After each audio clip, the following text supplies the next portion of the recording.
I'm used to that now with work recording in progress. Yeah, right. All that stuff. I mean, We pros just now did a on Zoom after the pandemic. okay. I know, like when I'm doing my trainings and stuff, I let them know I'm gonna record. I mean, because everybody in different states and different places, so I gotta like announce it. I'm recording.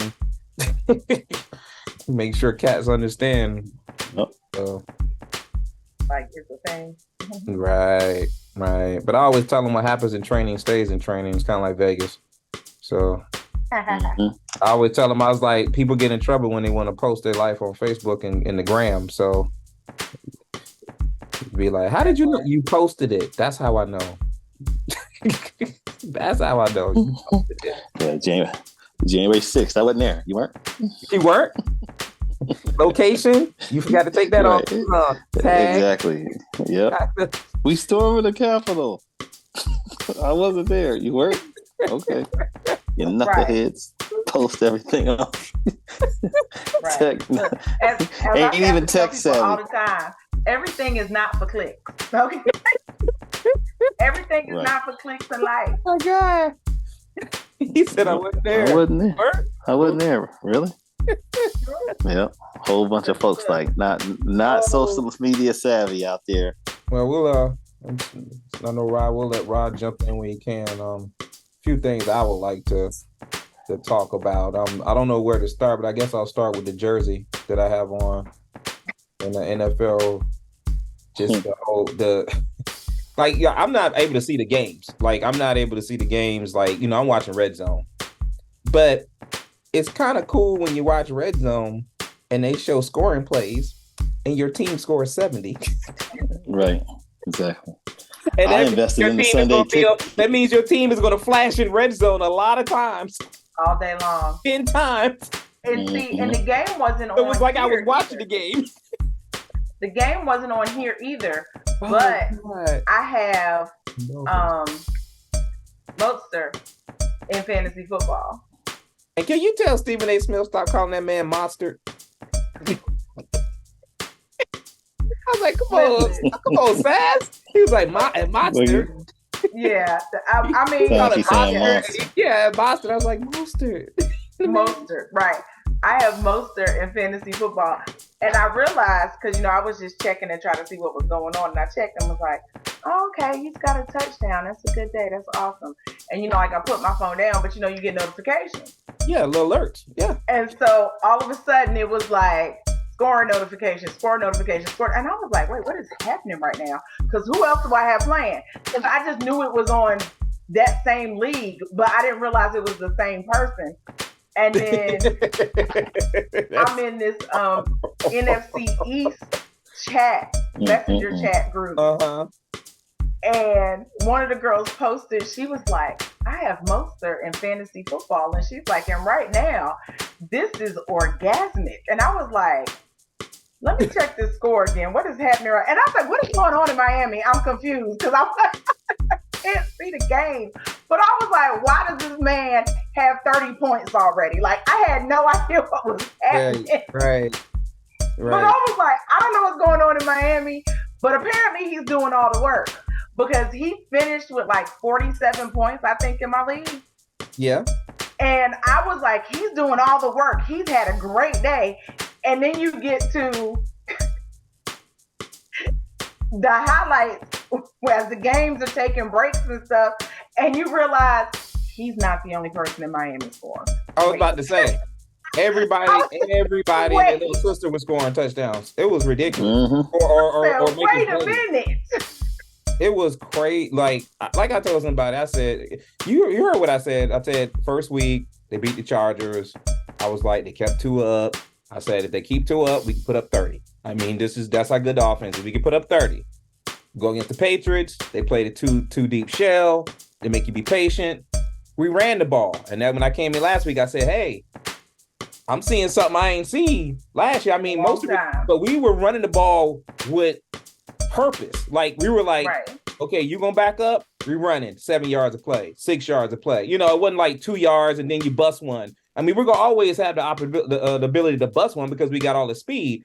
But they were literally running the ball like old school against the Patriots. I was like, okay, shoot, against Denver, they did every damn thing. I was like, I don't know what is happening right now. And I told somebody, I was like, they put up 70. And of course, it's historic and all of that. I was like, but a part of me is just thinking about the Broncos. These dudes, I swear they thought that. I swear they wish they had a mercy rule or something. I swear. I'm telling you. Let me tell you something. I'm gonna tell you right there. First of all, I want to take a moment for those people that have been with us for a moment. I want to go back to the first season. Way back. We discussed the Broncos. I need somebody to sit down, Sean Payton, and talk to him about accountability, responsibility, and the truth. Okay. Wow. I need somebody. That's for those real fans right there. That's for the OGs, right Jason. For the OGs. We need accountability, responsibility, and the truth. The truth. From Sean Payton. Good call. That man this summer has held everybody accountable but himself. He done talked about the previous coach. He done talked about Russell Wilson kissing babies. He's done all of the things. And then on Sunday, he wanted to have an attitude with the reporter trying to ask a question. Sir, listen, you just had 70 dropped on you. You gonna get this work at the podium and like That's right. That's right. You giving me an attitude? As much as I don't try to defend, because I know media, they try to poke and pry. Ain't no, I mean, bottom line is you just gave up 70, bro. Just take it. Just take right.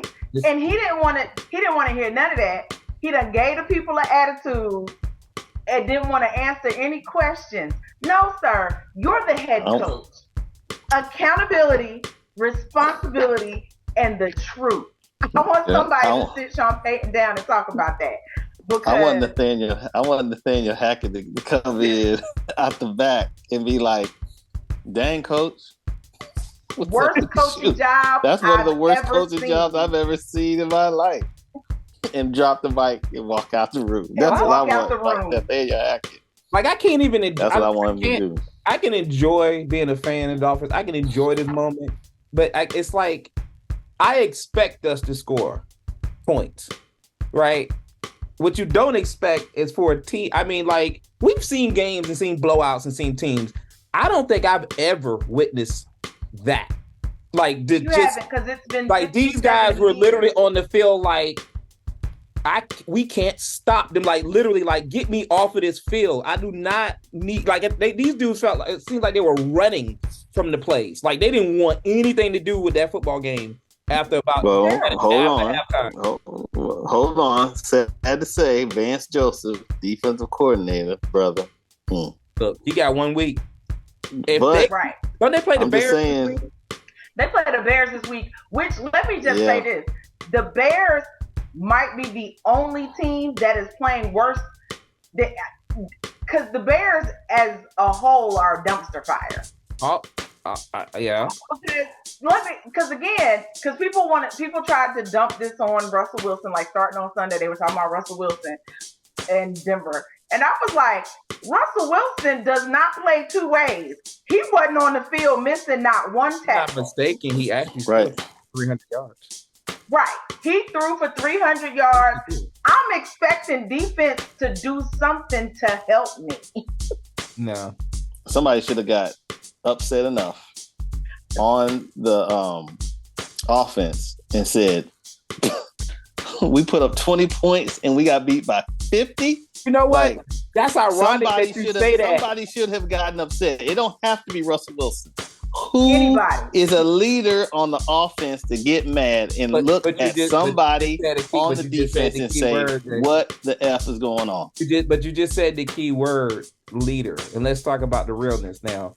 Obviously, because here's the thing. It's funny how you look back in time last year when the defense was playing lights out and they couldn't score points. And I don't know what that lineman was or linebacker that jumped in Russell Wilson's face on the sideline. Like, come on, man, come on. That's the point you're making, Jay, right? Somebody should have jumped in their face and been like, the hell's going on out here? You know? That's right. That's right. the hell's going on out here? But like I said, man, if the Bears do anything against them, Vance Joseph, he's gone. He's gone. They're going to get rid of him. He got 1 week to fix this. And you can't fix against the Bears, they're going to fire that man. Let's just be real. They're going to fire that man. Defense played bad all season long. Right. Because this 0-3 start isn't Russell Wilson's fault. He's done his part. I mean, I at least would have expected somebody on the defense to go Ricky Waters. And this, it just, I would have rather somebody said Ricky Waters out here and just said, For who? For who? For what? For who? For what? We out here getting smashed for who? For what? For what? Absolutely. I mean, I'll break it up stuff right now. I'm telling you, I watched a couple of clips and I was like, are these cats really trying to like? But you know what? But you know what else? I swear somebody went like this, like. Oh, there was one. I have to find it. There was somebody a clip, down. There was a screenshot on social media, Jason, and somebody took a picture, and they were like, I think I know what you're talking about. It was. I don't all even know. All 6 defenders. Yes, all 6 defenders. Like, I don't even know who. I was gonna say it was so and so running, but I don't even know who the heck it was running for Miami. But I don't even know. I'll Ricky back up. They surrounded him. Who by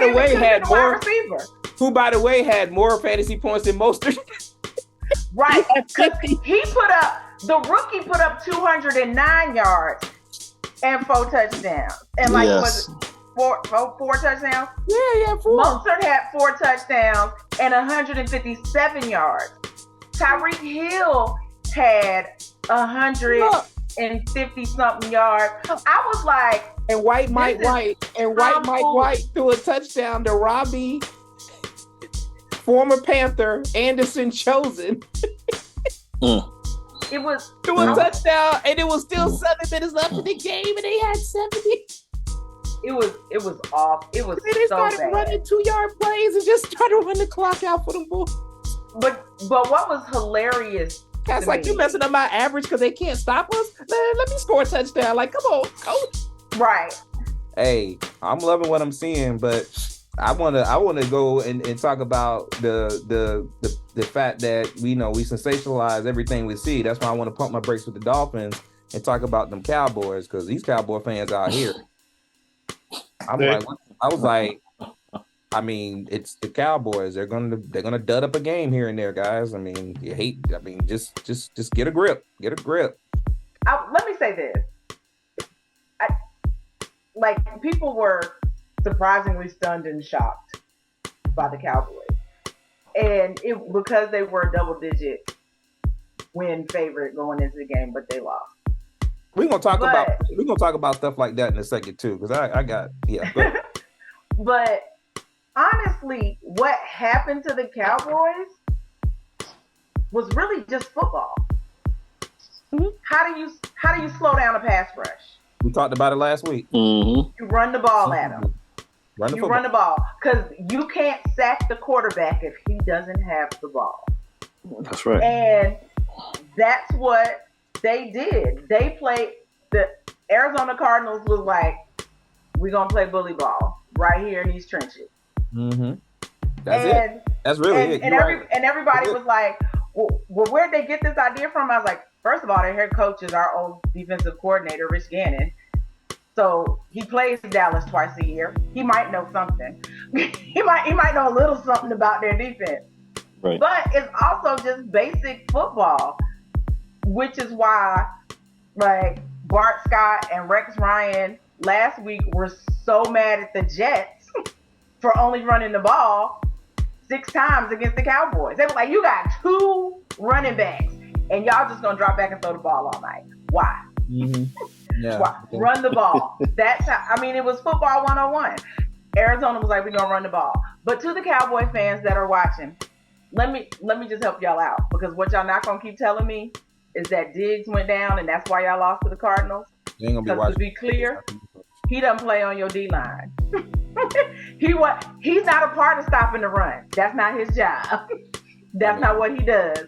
And also, he doesn't play offense. So let's not do that. Let's not do that. I mean, what was the offense? Like, we sitting here talking about the defense. At the end of the day, it's not like the Cardinals scored 40. It's like, where's the offense? This offense was supposed to be not necessarily as prolific as they've been, but it's supposed to have been more efficient, and it's supposed to still put up points based on Mike McCarthy calling the plays, and he didn't like what Kellen Moore was doing, all this other stuff. And I'm going to tell you, actually, watching from a football one-on-one, what they're actually missing. They missed Dalton Schultz. And I'm sorry. Dalton Schultz was he was one of those, anybody that has a tight end that you get in that red zone that can get some attention on that tight end, like a Mark Andrews or of course a Kelsey, and that will open up the small lanes. If you can get, they don't have a tight end that scares anybody right now, and that's actually never been like Dallas has always had a tight end. So, I'm thinking that's part of the reason. But at the end of the day, I mean, they're gonna blame it on Dak and all of that stuff. But I mean, bottom line is they just had a dud. I think they just had a dud game. They'll be fine. I mean, it's bad. It's really bad that they lost the Cardinals. Yeah, but I think they did. Cardinals out here trying to lose. Right. Yeah, they're trying to lose, but it's funny. But when we say that though, at the end of the day, we always say this, right? There's still professionals on their team that want to get paid. So none of them are not going to go out there and just, run the opposite way and step out of bounds like Gardner Minshew, and take safety. Right? They're not going to run backwards. But at the end of the day, to your point, that franchise and the ownership probably would say we'd rather lose some games. But those professionals are going to go out there and play football. And if they here's my thing. I may want to lose a game, but if I got a chance to whip Dallas, just for the media coverage for a week, I'm gonna go out there and whip them. I'm gonna go out there and whip them, and that's what they did. Why didn't Bryce play this weekend? Was he in? Because I just concussion protocol. Ankle. Okay. Because I just happened to look up and saw. Yeah, right. You had the red rifle out there, man, trying. He didn't get the script. He didn't get the script. Because Tepa's script is, y'all can go out there and have fun, but don't win me no games. Go throw your little ball, throw the fool's ball. The Panthers actually did not look bad this week. They didn't look bad. They did not look bad this week. But at the same time, the injury bug bit, and I had been screaming, okay, what you gonna do about your secondary? J.C. Horn ain't it. And whatever, you got Brian Burns out there playing for his next team. Tepa's not going to pay that man. So my thing is, okay, he came and gave the poors and the blacks, music, because he went in that press conference and said, well, hey, I gave y'all concerts. Y'all ain't never had music in Charlotte before. So he gave y'all that. He's going to do some things. Shout out to Beyonce. Don't say that. Yeah, shout out to Beyonce. He bought y'all Beyonce. Y'all ain't never heard of Beyonce record until Tepa came to town. So, what's happening? And if you notice, it seems that everybody else I won't necessarily say they ball, but they do a lot better once they leave here. Because Baker out there looking like a competent quarterback after he left. You said your boy Robbie caught a touchdown pass this weekend. So, yeah, I just look forward to seeing DJ Moore caught a touchdown pass this weekend. DJ Moore caught a touchdown pass. Sure did. Sam Darnold made the San Francisco 49ers roster. Like, that's a big deal. That's a big deal. So, and I know folks don't watch. As a quarterback, you just don't make that team, right? Right. Unless you got skills. Folks gonna watch this like, oh, you so negative. You say, no, I'm keeping it real or whatever. Y'all can go out there with your pom-poms and say, okay, well, I'm gonna keep pounding. For who? For what? For who? For what? For what? For the way you said. For who? For what? For what? For who? Right. Because I went Ricky Waters to that preseason game and whatever. You can say shout out Ricky Waters. You can say it's preseason all you want. They look terrible then, and it's not getting better. No. And by the time y'all actually decide, we got to, a halfway decent quarterback, maybe we need to get him something. He's going to have one foot out the door. Wait a minute. I was sitting here trying to figure out who the hell the Browns played this weekend. Y'all played the Titans? Yes, and they won. They beat the hell out of the Titans. They did. And I had Derrick Henry, but shout out to Mozart because he covered the Derrick Henry points missing.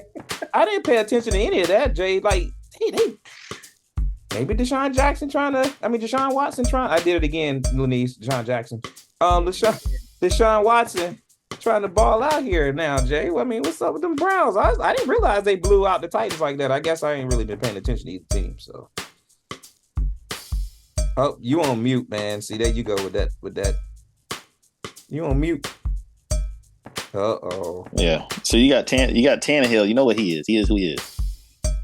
Yeah, we talked about Tannehill. He is what he is. So he is what he is. But I mean, the thing is that now you got Jim Schwartz changing up the defense, and he's moving Myles Garrett around. Myles Garrett's never been moved. He's always played in. You know what I did now? I remember seeing highlights. I remember seeing a bunch of Myles Garrett highlights. He out here. Yeah. Right. Crossing cats on the defensive line. I mean, just, they got them all over the place. So that right there, Jim Schwartz is just like, man, I haven't been here. I'm not even worried about it. I'm just doing my thing. Yeah, no pressure. Like, we just going for broke. It is what it is. We just going. Yeah, I remember now seeing the highlights. I don't know why I can't remember anything from that, like the highlights from that game, but I do remember Myles Garrett getting in the backfield like every other play.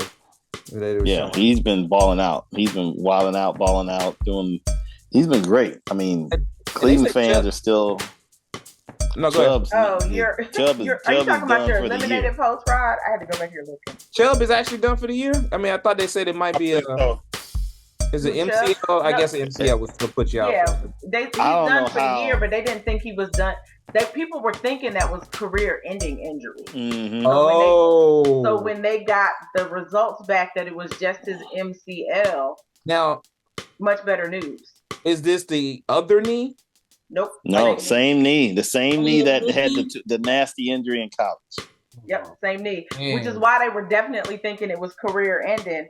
And then they were like, oh, which is funny because, if people were thinking it was real bad when the news was, oh, it's just the MCL.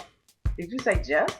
Right. Like, that's just the MCL. Right. I literally just said that, too. Like, I was thinking to myself, I thought it was just MCL. I'm like, that's still bad. I still don't understand how he didn't blow up his whole knee. I mean, that's what I'm trying to understand. The angles were nasty. And, so bad.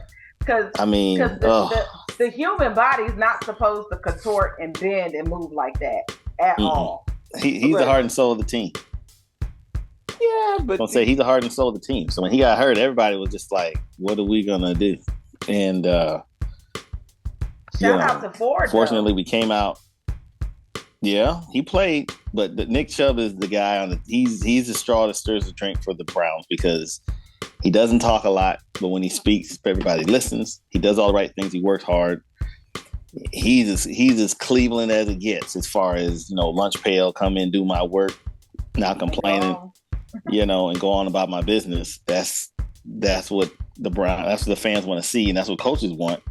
Right. So for him to get hurt, it was just like, man, but luckily like you said, Lenice, Ford stepped up, but also Deshaun Watson. But I was about to say, Deshaun Watson, this is where you pay this man the money. Like, that's right. We know the contract was a stretch. We know it's more than what he's probably, whatever. This is what, but the man, before all of the stuff that he was involved with, I'm just going to leave it like that. And you can take the definition of stuff, whatever way you want to take it. You take it that way, or you can take it that way. But the dude led the league in passing. Right. You know why? Right. Again, expert. I had him on my fantasy team. So I was like, numbers don't lie. Can ball when he gets his legs on him. He can ball. So yeah, that's when you're supposed to step up. And speaking of stepping up, I want to talk about this Zach Wilson thing real quick. Because I man, I want to talk about this.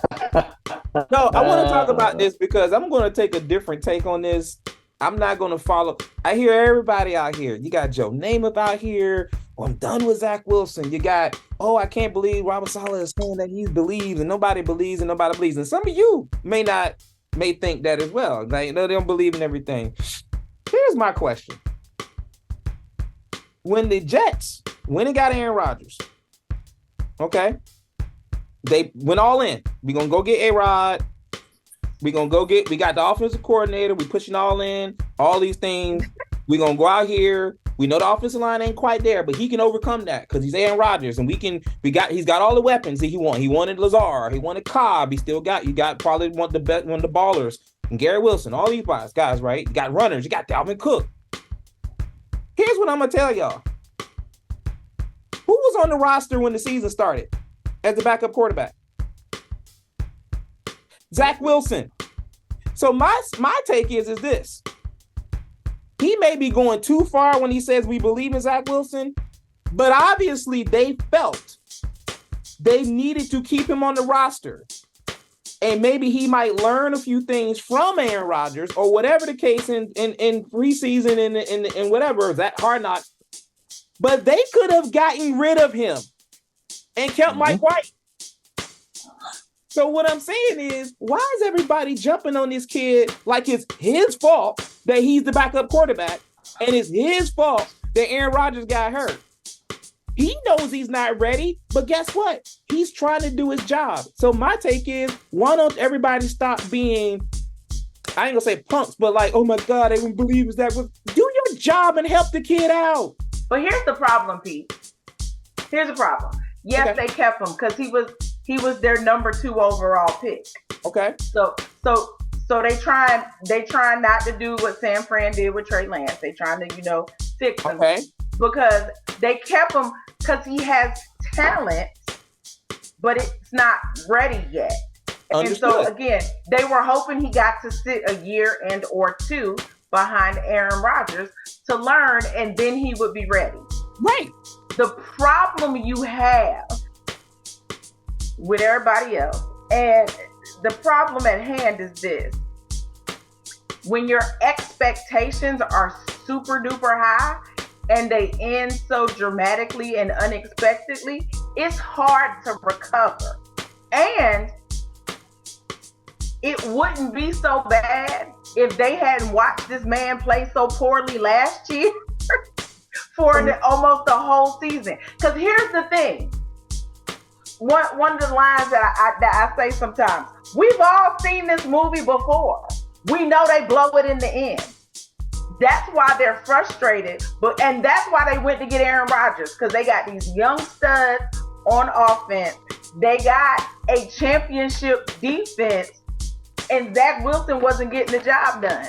But you plug in one of the best quarterbacks to ever lace them up and do the job. We have Super Bowl aspirations. And now we back to the kid that we already know can't play. It's going to take them a moment to work through it, but they frustrated all to be damned. The reality is this: even with Aaron Rodgers, the start of their season, their schedule was rough. Right. People had already said, even with Aaron Rodgers, they were like, the first 7 games, they were like, the Jets are going to be good if they're like 3-4. Nobody was expecting them to win all of those games because of the teams that they had to play. However, they were not expecting them to look this bad. The NFL is always one play away from your backup quarterback, even Aaron Rodgers, and you know that. So my thing is, as we sit here and see people, the media and some of the players and all these people, Joe Namath, and I'm thinking to myself, obviously the Jets organization was thinking that this kid still has something to give. So help him, coach him. Like, come on, man, listen, coach him. Part of the issue is that they have this Nathaniel Hackett, who, by the way, I'm not sure is a good coach. I don't think so either. Even as an offensive coordinator, because everybody's like, well, he was the offensive coordinator in Green Bay. He had Aaron Rodgers. I don't have to work if I've got Aaron Rodgers. Just like when they used to talk about Brett Favre and Mike McCarthy. I don't have to coach if I got Brett Favre. At one point, you don't have to go in. All you do is put the game plan together. All you do is say, "Hey, what do you want to do this week, Tom? What do you want to do this week, Peyton? What do you want to do this week, Aaron?" I mean, Tony Dungy would tell you, he was like, "I didn't coach Peyton Manning." Yeah, I mean, they were basically like, "Okay, what do you want to do this week? You know the film, you know the team. What do you want to do? You want to do it? All right, let's bring it." But Nathaniel Hackett, one, has to now, because he has a playbook, and again, they had Eli Manning on First Take today, and he made very valid points, and I was like, Eli, you might want to call the Jets, because they asked him what advice would he give Zach Wilson in New York, and he was like, the first thing I would tell him is don't read the papers and turn off the TV and the radio. Yep. And he said, New York is not a kind town to play. He was like, don't listen to what everybody is telling you is being said about you. Somebody would know. It would be Eli. Right. So he was like, don't watch TV. Don't listen to the radio. Don't read anything. Just unplug from all of that. And then the next thing he said, which made perfect sense, I was like, oh, that's really good advice. And I hadn't thought about that. He was like, the next thing you need to do is walk into the next QB meeting and tell your offensive coordinator, these are the plays that I like. He said, because right now they have a playbook for Aaron Rodgers, and they have in all the plays that Aaron Rodgers likes. He was like, no, he's not going to put in third and fourth down plays. He said, but they should be able to sit down and script the first 10 plays of a game that Zach is comfortable with running, where he's like, I know if this defense comes in and it's single man coverage, I know if we make this read for this play, whatever it is, he was like, I'm going to be able to get through my progressions, and I'm going to be able to put the ball where it's supposed to be. I can hit it every time. He was like, those are the plays they need to instill in that book. And he was like, until either Zach goes in and talks to the coaches and tells him that, or the coaches sit him down and go, what are we changing about this playbook? He was like, it's not going to work. He said, because Nathaniel Hackett is still calling plays like he's got Aaron Rodgers out on the field. And he was like, Aaron Rodgers isn't walking through that door this season. There's no way that people can agree that they're putting him, like you just said, in the best position possible to help win games for this football team. Absolutely not. You can see it on the field. And so to me, as frustrated as some of these other players and whatever want to be about the Jets having these Super Bowl aspirations and all this other stuff, how about that kid? How about y'all help that kid? That's all I'm saying. I'm like, have you gone through every single change that you can make? It's week freaking 3. And they're throwing this boy out to the daggone dumpster. Like, my God, that means you shouldn't have kept him. I just get so upset when I see things. I think the biggest thing that upset me is the whole thing about the players don't believe in him. Do your job. Do your job. I know it's hard, but damn, you get paid money to do that job. There's a lot of people out here that will love to be in that locker room right now playing professional football. Do a freaking job, man. I mean, come on, man. I'm sorry. I'm off my. All they got to do. I mean, the thing is that I think with Salah, he's a defensive guy, so he's not as focused on the quarterback. You know, could he have a better nurturing system for Zach Wilson? Sure, he probably can. You know, but he's a young coach. He's figuring things out. Still probably working on his network. Good point. Right? Still a young coach. Good point. Yeah, he's a young coach. He don't know that he needs to. He doesn't know. He probably, you know, if he had Norv Turner and said, Norv, I need you to go work on this quarterback, I'm sure he'd be better. It'll be better. He'd be better off. Like I said. But my thing was, at the end of the day, you walk in, and Jason, you know this. You walk into that locker room, you walk out on that field. These are the guys we got. Somebody goes down. We ain't got time to sit here and play the blame. Next man up. Get up. And I know if he's not playing well, you have the right to be frustrated. If I'm working on a project at work, because this is what I can relate to, never played professional sports. I'm working on a project at work, and somebody drops the ball on a key action item that's going to delay my project now 2 weeks.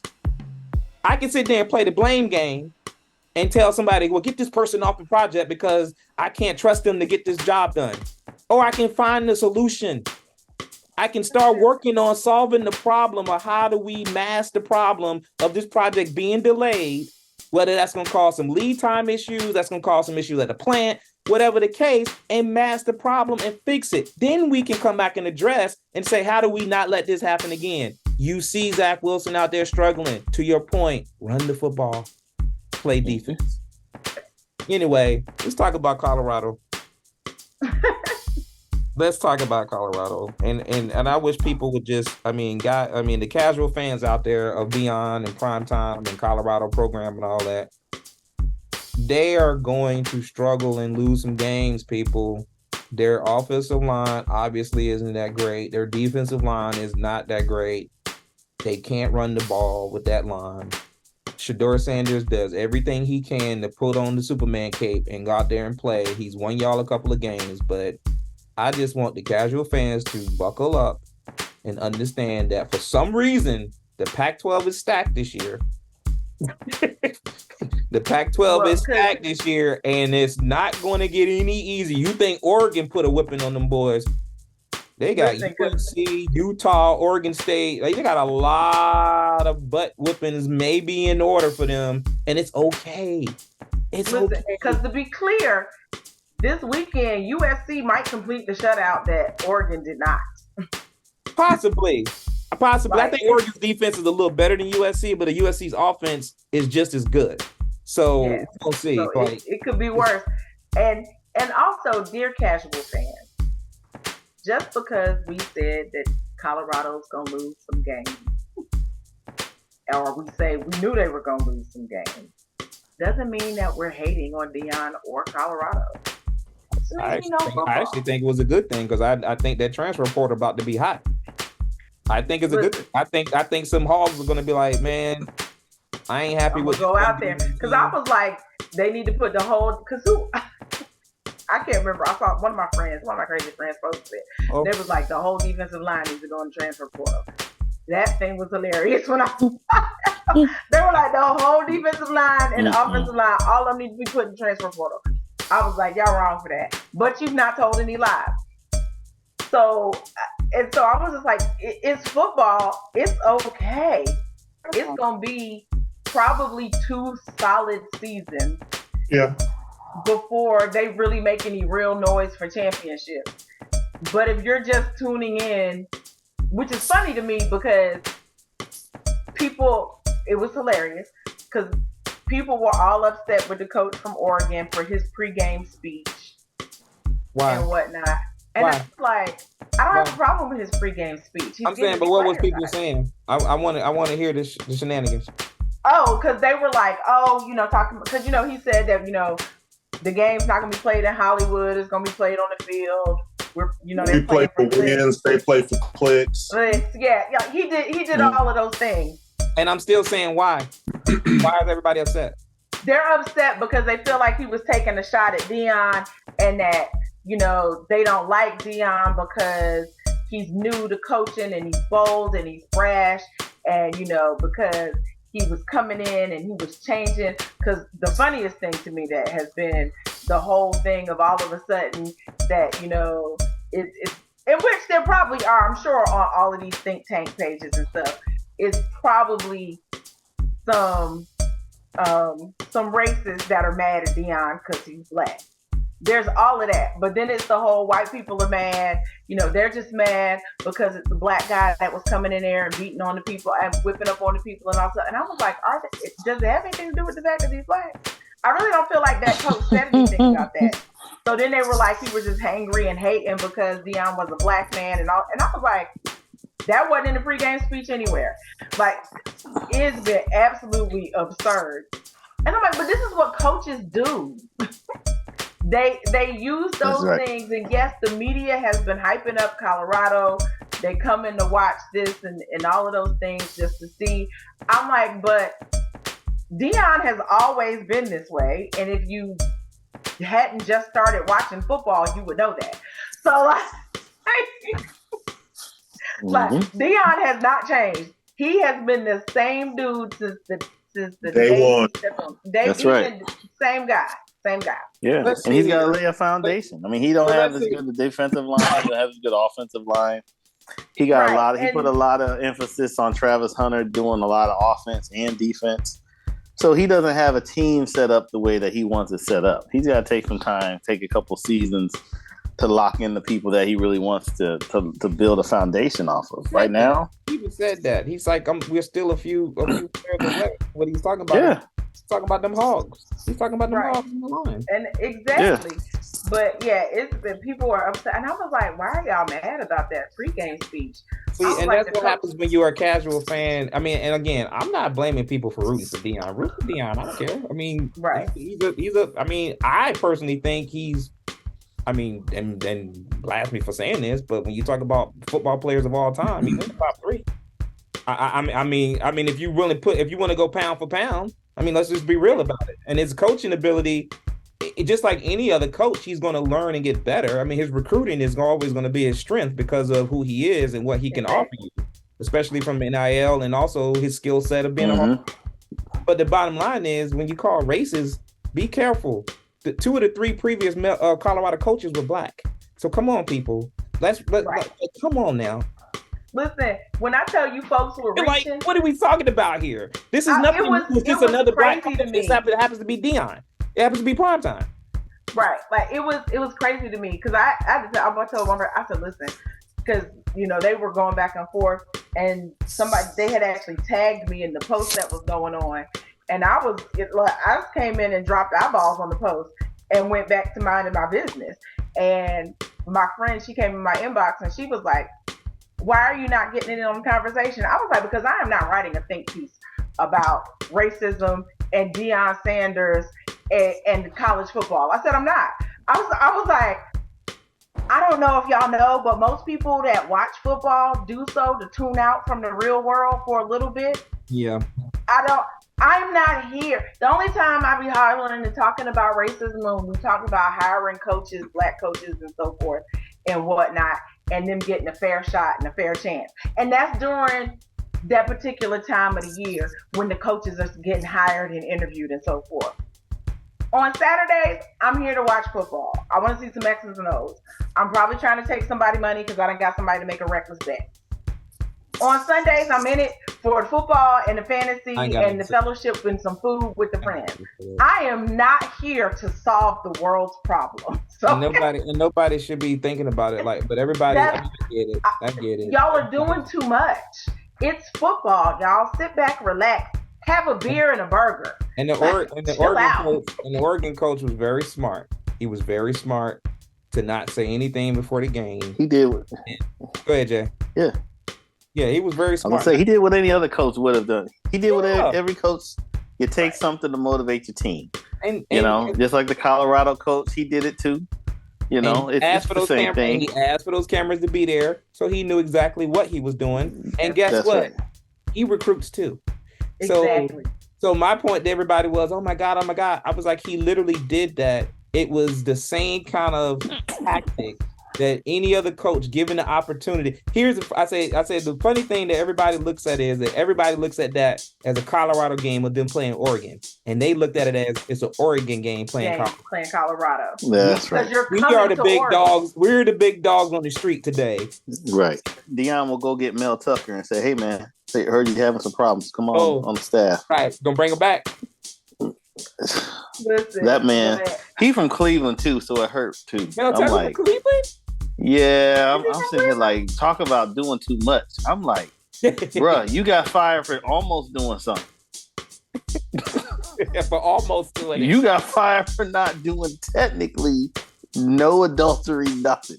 Oh, you got fired for kind of doing something. Now, I'm not trying to say that it's, lightweight. Sexual harassment is not lightweight at all. That's very serious. They did what they're supposed to do. My thing is that, one, I thought he was married. And I'm sitting here like, bruh, what are you doing? He got a ring. He got a ring on his finger in the picture. So yeah, and I'm sitting here like, man, you were a football coach for Michigan State. That's enough to do. And you want to talk to the person that came and did the speech for the team? And you just literally were you not in the room? You literally didn't even listen to a word that she just said when she came and spoke to your team. What was the? She out here saying, "Keep your hands to yourself, keep it in your pants, and leave these girls alone." And he didn't listen to what word? She walked out the room and he said, she walked off the podium and he walked in and said, "Hey girl, how you doing?" After she done said all that stuff, he said, "What's up with you, girl?" Hey, you know what that reminds me of, right? How you doing? What was the college announcer? Goodness.